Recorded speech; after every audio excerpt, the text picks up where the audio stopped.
The judge actually threatened to throw Diddy from the courtroom for nodding at jurors, or if he kept doing so.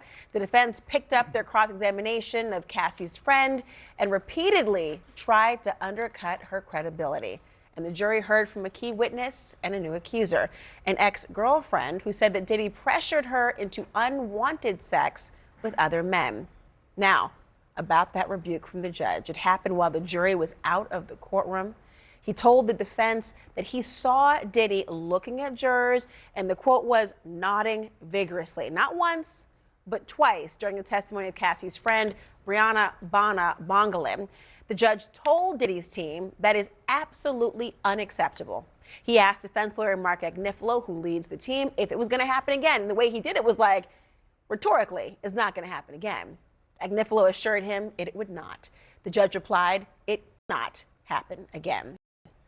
The nodding happened during Bongalin's cross-examination, where the defense tried to score some pretty big points, and they did. They challenged one of her most dramatic claims, that Diddy dangled her over a 17-story balcony at Cassie's Los Angeles apartment. The defense attorney, Nicole Westmoreland, pressed Bongalin on when exactly and where exactly it happened, and the theme today was receipts. She brought them out, quite literally. Those at the Trump Hotel, where they showed that Diddy was staying at that hotel and traveling in places like New Jersey when Bongalin said that the incident actually occurred. Westmoreland asked her, you agree that one person can't be in two places at the same time? Bongalin replied after a bit of a break, in theory, yeah. Now, the day ended with the critical witness on the stand, the Diddy accuser testifying under the pseudonym Jane, who is identified as victim number 2 in the government's indictment. She says she first met Diddy in about 2020 and was dating him until his arrest. She described a very intense relationship involving drugs and vacations and financial support. But she said that Pandora's box had been opened in 2021 when Diddy brought other men into their sexual relationship. And she described those encounters as debauchery or hotel nights, which prosecutors say are the same things as what Cassie Ventura referred to as freak-offs. Jane testified that she would have sex with other men while Diddy watched. And she said some of those sessions lasted more than 24 hours. So the court, the hotel room would be decorated with red lights, music would be playing, and there'd be, quote, bed sheets covering everything, blankets, towels. She was asked what it was all for, and she replied, for the excessive use of baby oil everywhere. Jane said she told Diddy multiple times that she did not want to have sex with other men, but he wouldn't listen. She explained why she went along with it at first, saying, quote, I feared losing him. I just wanted to be everything that he wanted. Now, Jane is going to be back on the stand tomorrow. I want to begin with CNN's Kara Scannell, our eyes and ears in the courtroom. She has been, from the beginning, a part of this case. Kara, the judge, as you know, issued this stark warning to Diddy. Today, he was saying that it could not happen again. What did you see? Have you seen Diddy nodding vigorously or looking at the jurors before today? I have seen this. I mean, he was nodding vigorously during the testimony of one of his former personal assistants, George Kaplan, who was testifying that he'd quit working for Diddy because of the physical violence that he had witnessed.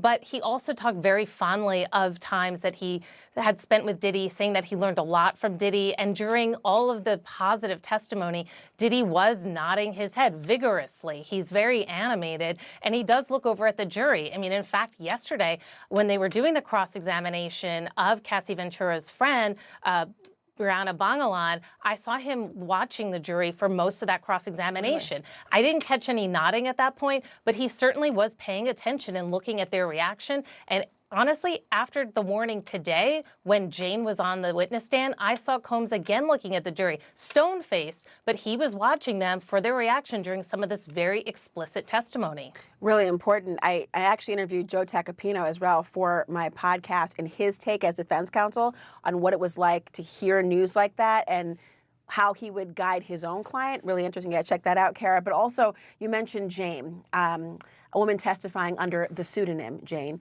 She took the stand today.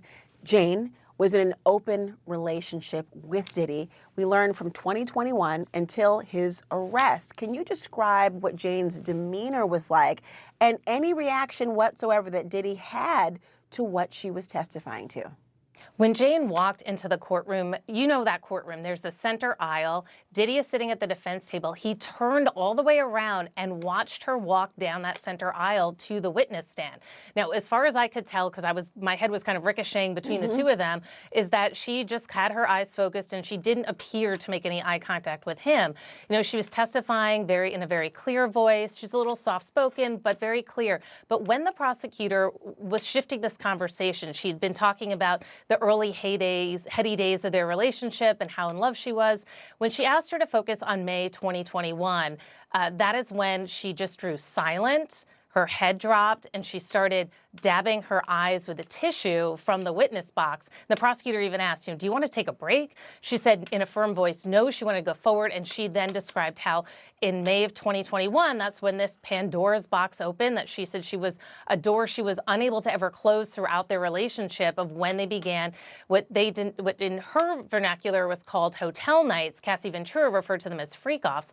But she was describing this. And, a key part of the case here is whether there was force or coercion to satisfy the burden of sex trafficking. And she was asked, if she ever told Combs she didn't want to do this. She testified she did in writing multiple times and also one-on-one. And she said when she told him one-on-one that she didn't want to do this anymore, he said, okay, if we break up, I'll give you 3 months and, I'm not going to pay rent for a woman I'm not involved with. She said she wasn't at all suggesting they break up, but Combs was paying $10,000 a month for her rent. And she said that because of that, she felt obligated to continue with these hotel nights, even though she didn't want to do it. Really important for the prosecution to try to move the needle on that fraud or coercion or force notion, as it relates to sex trafficking. And a comparison for jurors who recall the testimony of, say, Cassie Ventura, they're going to undoubtedly compare and contrast their notes on these two particular alleged victims. Kara Scannell, keep your eyes and ears open. We need you. Thank you so much. Let's hear now from our powerhouse legal team, former federal prosecutor Gene Rossi, trial attorney Monique Presley, who also represented at one point Bill Cosby, and Benjamin Chu, former co-lead counsel for Johnny Depp during his defamation trial against Amber Heard. Monique, I want to get right to this pattern. I know obviously in a RICO case, you got to show a pattern of different behavior, these so-called predicate crimes. But we're hearing a lot about the pattern of the freak-offs. Multiple witnesses now testifying to this effect in these hotel nights or whatever it might be. Is there a compounding effect that is useful for the prosecution on that issue?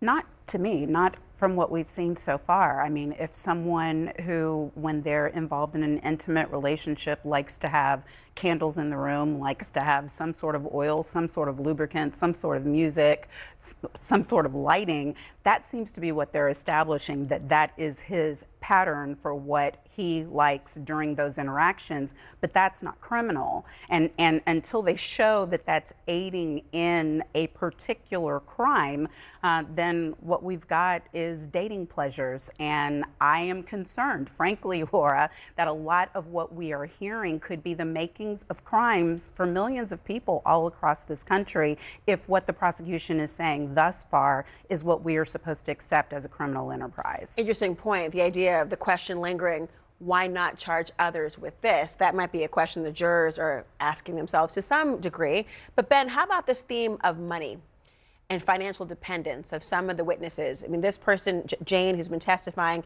says that Diddy would frequently give her between $5,000 and $20,000 because her source of income, as she testified, was affected after she then prioritized their relationship. What is the prosecution trying to get at when they're addressing these so-called allowances? Is it financial independence as a way of coercion? Yeah, I think that's part of it. I think why Jane is so powerful a witness is that she has the same arc of the relationship with Diddy that Cassie Ventura had. It started out as a friendship, it became love, it became romantic, and then he allegedly converted it into more coercion and having sex with other people, so I do think, I think Monique's point is outstanding, but I also think that they are getting some of the coercion that they're going to need